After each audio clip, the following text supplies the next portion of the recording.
하나님의 그늘 아래 사는 이라는 말씀의 제목으로 함께 말씀 나눕니다. 하나님의 그늘 아래 사는 이. 우리가 묵상하고 있는 시편 91편, 이 91편의 저자는 하나님을 자신의 피난처로 삼고 의지하며 살아가는 그러한 인생임을 우리에게 말해주고 있습니다. 그들의 인생이 광야와 같은 환난을 당할 때, 그곳에서 어려움을 만날 때에도 그들의 삶이 하나님의 인도하심이고 그분의 보호하심, 내가 믿고 의지할 수 있는 유일하신 하나님임을 고백하는 그 삶이 오늘 시편 91편 저자의 삶에 묻어져 있습니다. 저와 여러분, 우리의 인생 속에서도 우리는 오직 우리의 여호와 하나님만을 피난처 삼고 살아가시는 그러한 한 분 한 분이 되시기를 소망합니다. 어떠한 삶의 환경이 나를 에워싼다 할지라도, 나를 덮는다 할지라도 그 속에서 우리는 늘 하나님이 나를 지켜주시고 보호하시는 그분의 그늘 아래 살아가는 그 한 사람 한 사람이 되기를 간절히 소망합니다. 오늘 우리가 묵상하고 있는 시편 91편 말씀 안에서 우리는 하나님의 그늘 아래 살아가는 사람, 그들은 과연 어떠한 사람인지를 말씀으로 한 3가지 정도 살펴보기를 원합니다. 하나님의 그늘 아래 살아가는 사람. 오늘 첫 번째로 하나님의 그늘 아래 살아가는 사람은요, 하나님의 임재 아래 살아가는 사람입니다. 하나님의 임재 아래 살아가는 사람. 오늘 말씀 1절입니다. 지존자의 은밀한 곳에 거주하며 젖는 자의 그늘 아래 사는 자여. 아멘. 오늘 시편 91편의 저자는 지존자의 은밀한 곳에 거주하고 젖는 자의 그늘 아래 살아가는 자를 부르고 있습니다. 간단히 말해 그에게 무언가 말하려고 하는 거예요. 그런데 그가 부르는 그 대상을 다시 한번 자세히 들여다보면 지존자의 은밀한 곳에 거주하는 사람, 젖는 자의 그늘 아래 살아가는 사람이다라고 표현합니다. 여러분, 지존자는 누구입니까? 지존자는 지극히 존귀하신 분, 바로 가장 존귀한, 세상에서 가장 존귀하신 그분 아래, 그분의 은밀한 곳에 거주하는 그러한 자를 말합니다. 그러한 분이 지존자예요. 젖는 자는 누구입니까?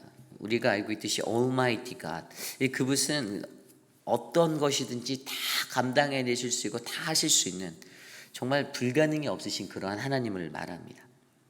그런데 오늘 시편 91편의 저자가 부르고 있는 그 사람은 지존자의 은밀한 곳에 거주하고 젖는 자의 그늘 아래 살아가는 자.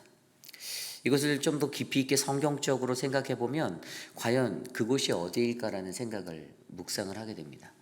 여러분, 과연 지존자의 은밀한 곳이 어디고 젖는 자의 그늘이 과연 어디일까요? 시편 27편 4절 5절 말씀에 이렇게 나와 있습니다.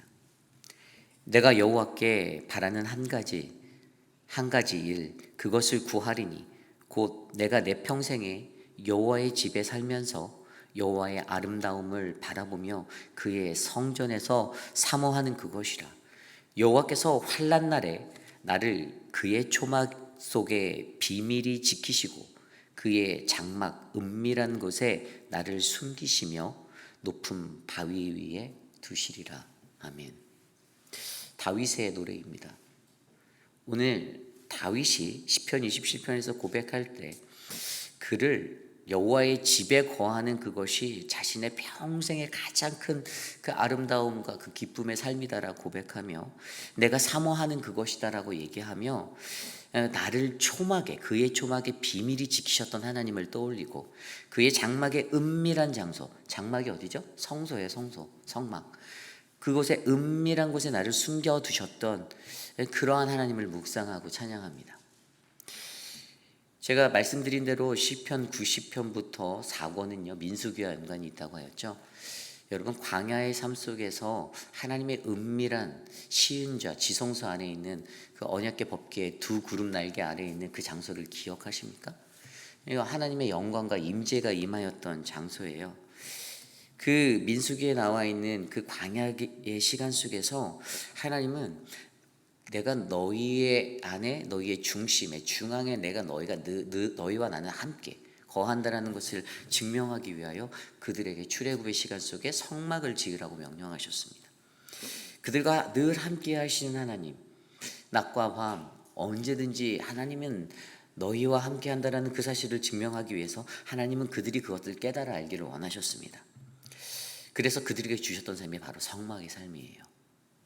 동서남북으로 진을 짜고 성막을 중앙에 놓고 그들이 어느 방향으로 나아가든지 늘 하나님의 명령에 따라 하나님의 보이심에 따라 그들의 발걸음으로 옮기며 광야 속의 40년의 시간 속에 하나님은 늘 그들과 함께 동행하시는 하나님으로 그들의 마음 가운데 자리 잡게 되었습니다.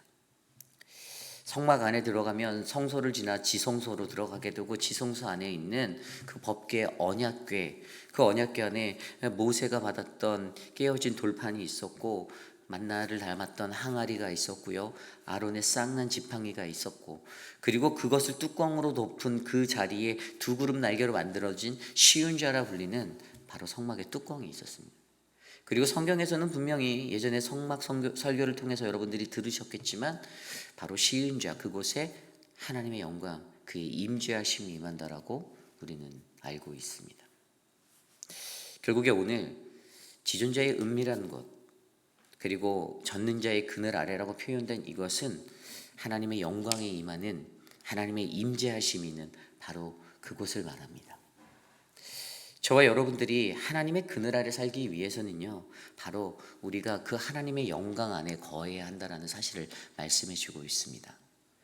우리의 성막이 될 수도 있고, 여러분들이 거니는 여러분들의 처소가 될 수도 있고, 여러분들의 삶의 중심이 될 수 있습니다.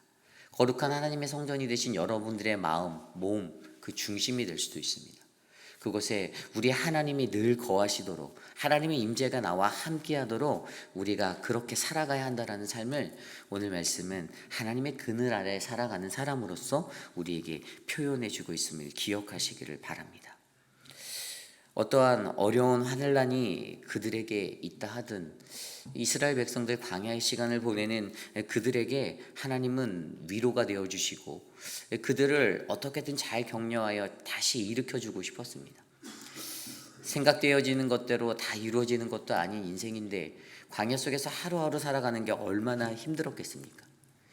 그들을 덮치는 그 한낮의 뜨거운 그 햇살, 정말 쏟아지는 태양의 그 태양빛 속에서도 그들이 버텨낼 수 있었던 것은 바로 구름 기둥이 있었기 때문이고, 광야의 그 밤에 찾아오는 매서운 추위, 또 늑대와 같은 야생 동물들의 공격 속에서도 그들을 지켜주셨던 것은 하나님의 불기둥과 같은 보호하심, 여호와를 피난처로 삼은 자들이 경험할 수 있는 하나님의 그늘 아래에 은혜가 있었다는 사실을 우리는 기억하셔야 합니다.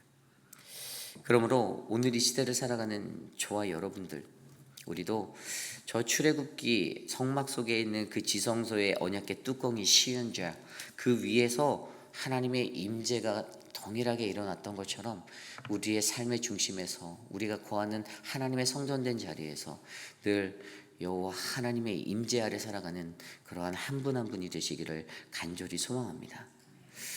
오늘 두 번째로 하나님의 그늘 아래 살아가느니, 두 번째로 하나님의 그늘 아래 살아가는 자는 바로 함께하는 신앙인이라는 것입니다. 함께하는 신앙인. 좀 더 구체적으로 말하면 함께 고백하는 신앙을 살아가는 사람들이에요. 함께 고백하는 신앙인이다. 오늘 말씀 2절입니다. 나는 여호와를 향하여 말하기를 그는 나의 피난처요 나의 요새시요 내가 의뢰하는 하나님이라 하니라. 아멘. 1절에서 지존자의 은밀한 곳에 거주하는 사람, 젖는 자의 그늘 아래 사는 사람을 이렇게 콜링했잖아요. 누군가를 불렀잖아요. 그 사람을 불렀어요. 하나님의 보호 아래 보호하심을 받고 살아가는, 여호와를 피난처로 인정하고 살아가는 자를 부르면서 그가 2절에서 뭐라고 말합니까? 나는 이라고 말해요. 나는. 이제 그의 고백이 나오는 거예요. 시편 91편의 저자가 어떻게 고백합니까? 나는 여호와를 향하여 말하기를 그분은 나의 피난처라고 말합니다. 나의 요새라고 말합니다. 내가 의뢰하는 하나님이라고 말합니다. 시편 91편에 고백이 담겨 있어요. 근데 가장 중요한 것은 나의 고백을 보내고 있는 거예요. 그런데 3절에 보면 조금 아리송한 구절이 나옵니다. 이는 그가 너를 새 사냥꾼의 올무에서와 심한 전염병에서 건질 것이미로다. 그가 너를 그의 깃으로 덮으시리니 내가 그의 날개 아래 피하리로다. 그의 진실함은 방패와 손방패가 되시나니. 아니, 나는이라고 고백해서 나의 하나님을 이야기해 놓고 3절에 뭐라고 나옵니까? 이는 그가 너를이라고 말해요. 아니, 나의 하나님이 나에게 행한 것들을 좀 더 구체적으로 얘기할 줄 알았는데, 나의 피난처 되고 나의 요새 되시고 나의 의뢰하는 그 하나님이 너를 보호한다라고 얘기하고 있어요. 너를 사냥꾼의 올무에서와 심한 전염병에서 건져 주실 거다라고, 내 하나님이 너를 보호하여 주실 거야라고 말하는 거예요. 나의 하나님이 너의 하나님이 되어 주실 거야라고 말하는 거예요. 4절에도 그가 그의 날개 아래 어떻게 해요? 그의 날개 아래서 지켜주신다. 4절에 나오죠.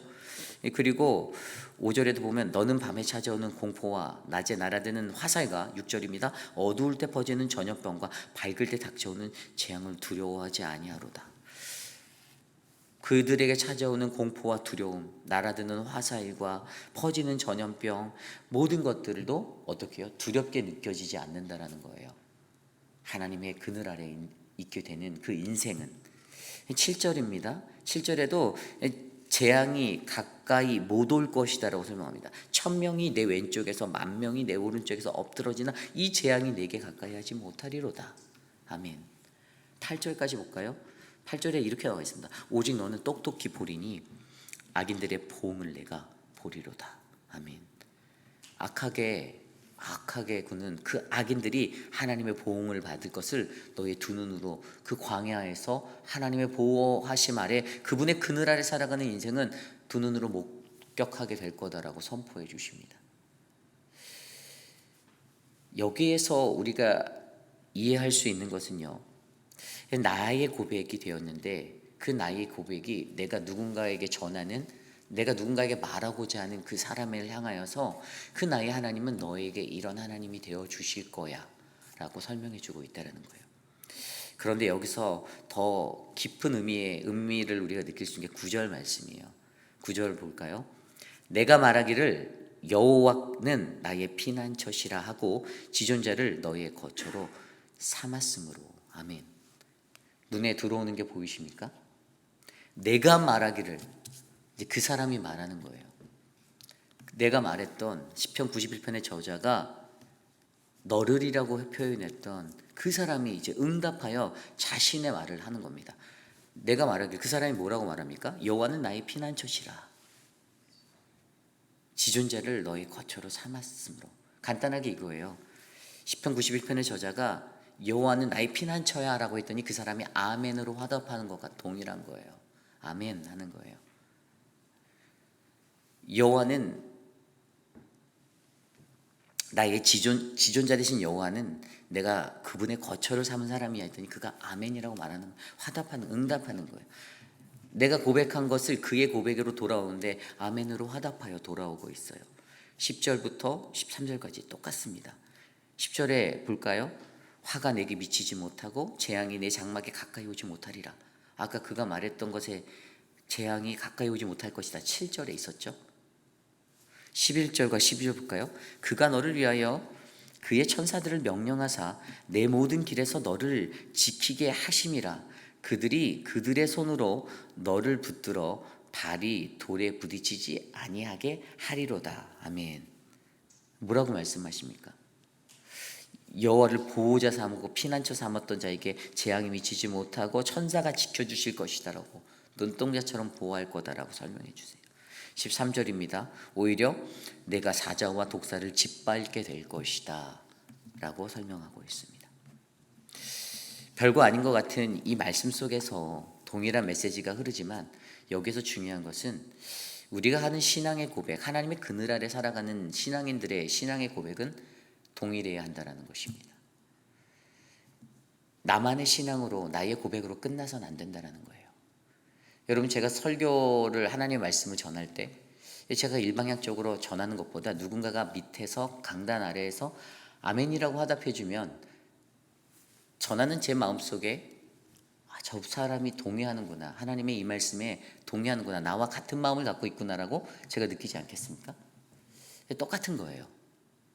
하나님의 그늘 아래 살아가는 거룩한 하나님의 성도들의 마음에는요, 함께 고백하는 이 신앙의 이 흐름, 소통이 있어야 합니다. 굉장히 중요한 영적인 원리예요.